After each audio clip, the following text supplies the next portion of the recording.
अच्छा जी, पीटीआई ने intra party election मुलतवी कर दी है। इनकी वजह क्या बनी मैं बताता हूं, और पीटीआई वाले वजह क्या बता रहे हैं, बहाना क्या बना रहे हैं, वो भी मैं आपको बताता हूं।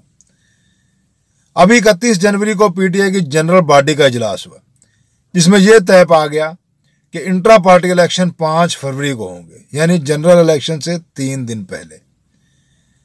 तो अब पीटीआई ने वो इलेक्शन मुलतवी कर दिए हैं। बहाना यह बनाया है कि वोटर और हमारे तमाम रहनुमा जनरल इलेक्शन की कैंपेन में मसरूफ़ हैं, इसलिए उनकी तवज्जो वहाँ से हट जाएगी, इसलिए हमने 5 फरवरी के इंट्रा पार्टी इलेक्शन मुलतवी कर दिए। असल में वजह ये नहीं है, वजह कोई और है। क्योंकि 31 जनवरी को भी इनको पता था कि 8 फरवरी को जनरल इलेक्शन है, हम 3 दिन पहले इलेक्शन करवा रहे हैं।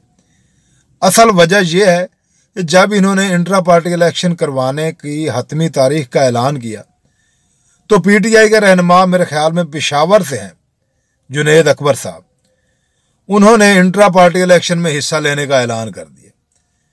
उन्होंने कहा कि मैं अपने पैनल समेत इंट्रा पार्टी इलेक्शन में हिस्सा लूंगा।